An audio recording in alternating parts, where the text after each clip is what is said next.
Bonjour, je suis Philippe Delbecq, je suis professeur de droit maritime à l'Université de Paris 1 et j'ai eu l'honneur et le plaisir de venir ici à l'IRES pour présenter une communication sur la sécurité, la sûreté et la protection de l'environnement en matière maritime. Comment le droit maritime appréhende-t-il ces questions de sécurité, de sûreté et de protection de l'environnement? Alors j'ai rappelé dans ces conditions l'évolution de la matière, l'évolution des textes, l'évolution de la jurisprudence, en montrant d'abord qu'il y avait des dispositions qui s'intéressaient à chacune de ces questions, des dispositions communes sur l'entretien des navires, sur le contrôle des navires par l'État du port, sur également la responsabilité qui peut peser sur les sociétés de classification. Donc il y a un certain nombre de règles juridiques qui s'efforcent de renforcer la sécurité, d'améliorer la sûreté et de protéger l'environnement. Dans un deuxième temps, je me suis permis d'envisager les dispositions qui concernaient plus précisément la sécurité, ensuite la sûreté et après la protection de l'environnement. Alors sur la sécurité, j'ai rappelé que le droit maritime connaissait de nombreuses conventions techniques, comme la convention SOLAS, comme la convention ISM.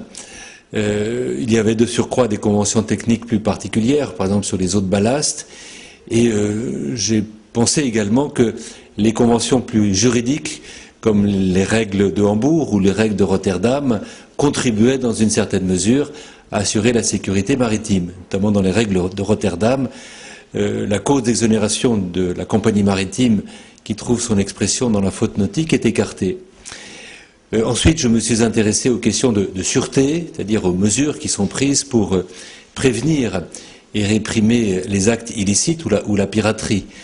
Il y a aujourd'hui une batterie de dispositions juridiques pour renforcer la sûreté. Nous avons le fameux code ISPS qui implique aux armateurs, qui conduit plus exactement à ce que les armateurs mettent au point un plan sur la sûreté maritime. Les autorités portuaires également doivent faire de même. Tout ceci se traduit par des mesures qui sont de caractère administratif, mais également des mesures de caractère civil qui renforcent la responsabilité des armateurs.